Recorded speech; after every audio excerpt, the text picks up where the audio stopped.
त्रेता युग में सतगुरु का पृथ्वी पर प्रकट होना, उसकी ये चौपाया आपने श्रवण की। और इस चौपायों को मैंने पहले एक बार सरलाट करके भी आपको बताया।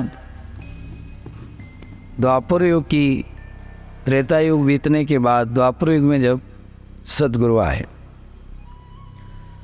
तो आप चले ज्ञानी तब माथ निवाही, और पुरुष आज्ञा जग में सिधाई।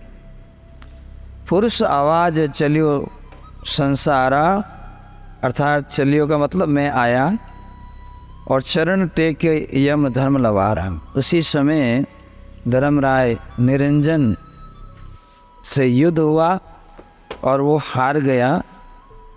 तब वो मेरे चरणों में पड़ा, हे धर्मदास जी, धर्मदास आदि ने मैं बहु भांति विनती की न हूँ। धर्मदास, धर्मराज जो निरंजन है, वो आदीन होकर के मुझसे प्रार्थना करने लगा, कहीं कारण अब जग सिधार हो, और मोही सोमति दिन हो।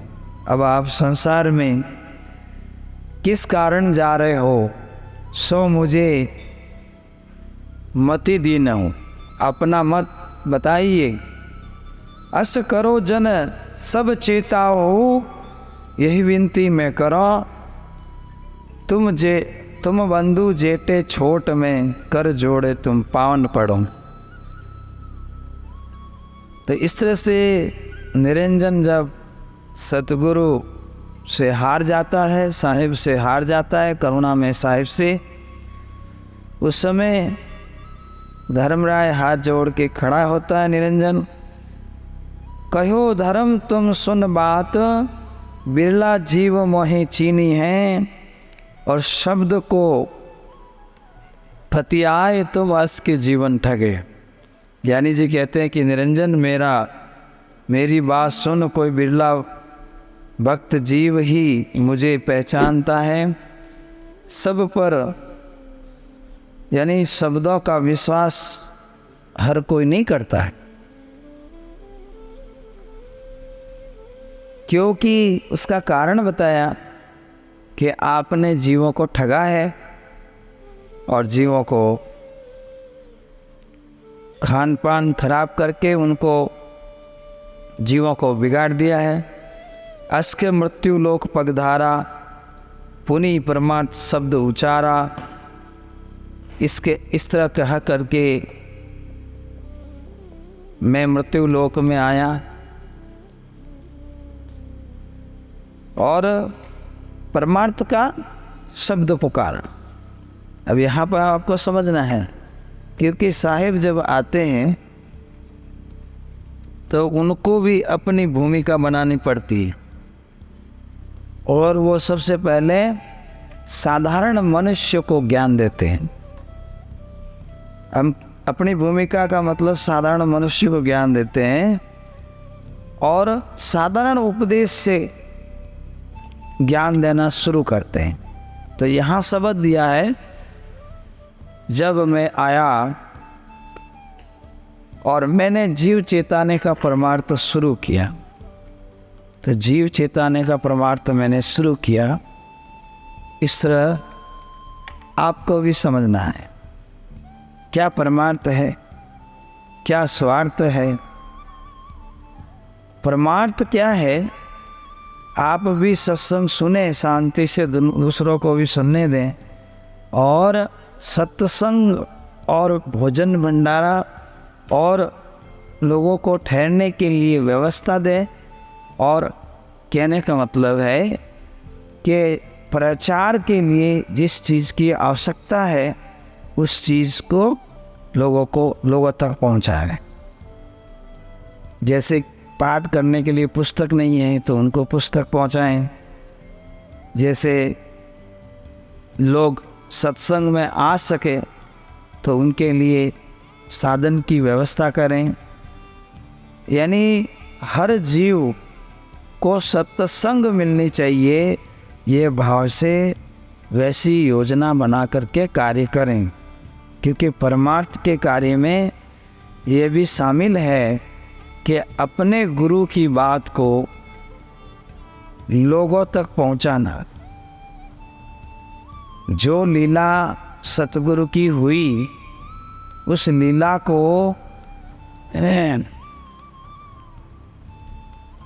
रोज गुरु महिमा के रूप में जाकर के हर जगह जहाँ सद्गुरु की मतलब भावना से मानते हैं सद्गुरु को, वहाँ पर बैठ कर के सतगुरु की चर्चा करना, ये परमार्थ के कार्य हैं।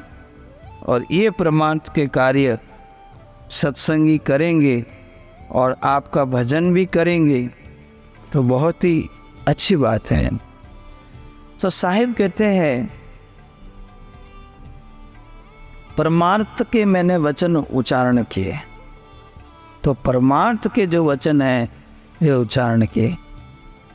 जीव मात्र की सेवा, सबके साथ मधुर और सद्व्यवहार, और जीव मात्र की सेवा। तो सेवा परमो धर्मा, पशु पक्षियों की सेवा, गायों की सेवा और भूखे प्यासे मनुष्यों की सेवा, शिक्षा देने की सेवा, और इस तरह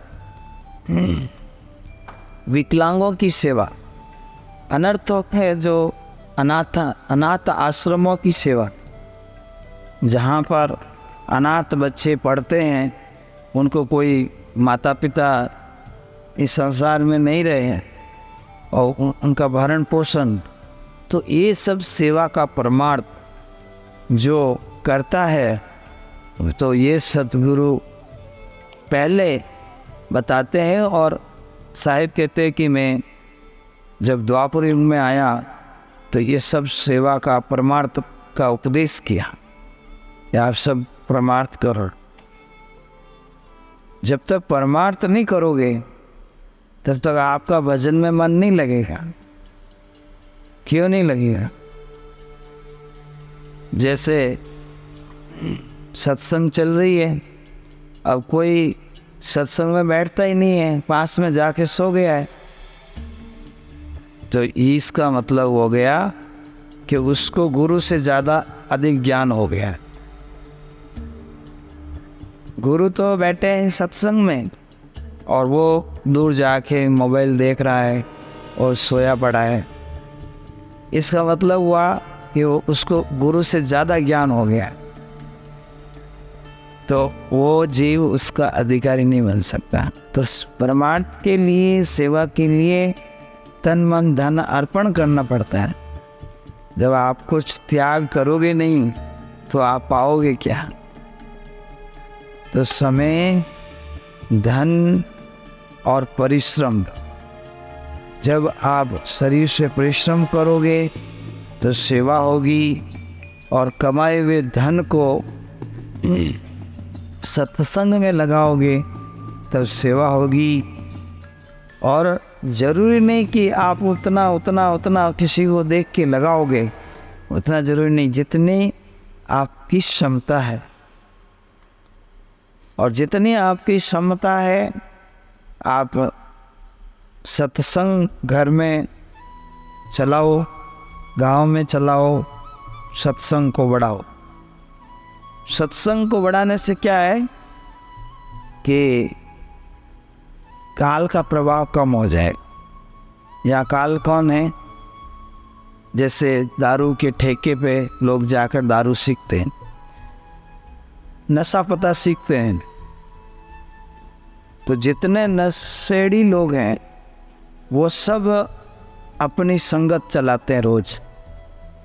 तो कोई नौकरी वाले को फंसाते रहते हैं कि इसको सिखाओ बीड़ी पीना, सिगरेट पीना, दारू पीना, ये सब आगे से आगे। ये भी सत्संग चलाते हैं, अपनी संगत चलाते हैं। तो अगर ये सत्संग नहीं चलेगा तो जीव जो है कहीं न कहीं तो काल उसको फंसा दे। लड़ाई में, झगड़ों में, नशों में, कहीं न कहीं तो फंसा देगा। वो तो काल ने कहा ही है कि आपके एक नाम की आशा, मेरे है 84 भाषा। काल कहता है मैं तो 84 रास्ता बना रखा हूँ, कहीं किसी भी रास्ते में जीव को लगा दूंगा। और हे सद्गुरु, आपके है एक नाम की आशा, आपके तो नाम ही हैं, अब नाम कितनी देर बताओगे आप? तब साईं बोले मेरे नाम की ऐतिक आशा, तो तेरे काटेंगे 84 भाषा। जब मेरा नाम शुद्ध हृदय वाले के हृदय में प्रकट होगा, है ना, सत्य के किनका, यानी जो सत्य छिपा रहे हो, वो जब सत्य प्रकट होगा, मेरा नाम प्रकट होगा, है, मेरी कृपा किसी हंस पे होगी और वो नाम प्रकट होगा, तो भाई तुम्हारे भरम के कोट गिर जाएंगे। जैसे कहीं लड़ाई में बंदूकें थक जाती हैं, तीर कमान बंदूकें थक जाती हैं, तब गोला दागा जाता है, तो जहाँ गोला पड़े वहाँ मैदान कर दे।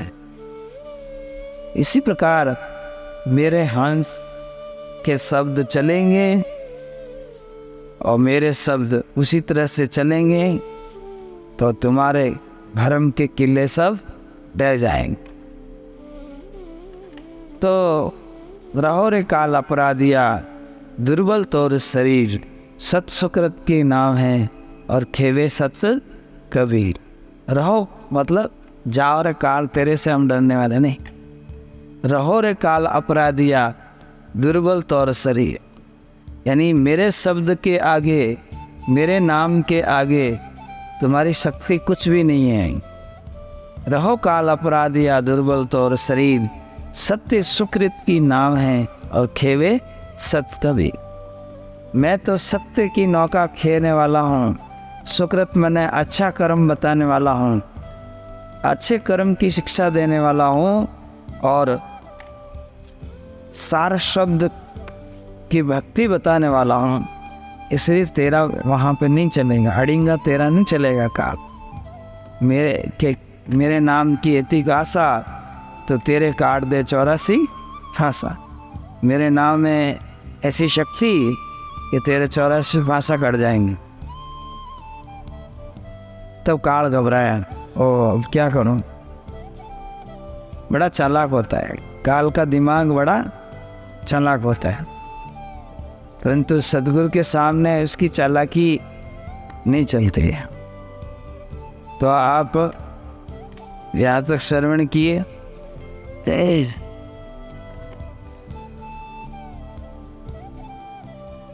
अब कहते हैं अस के मृत्यु लोक पगधारा, पुनि परमार्थ शब्द उचारा। फिर मैंने परमार्थ का शब्द उचारा।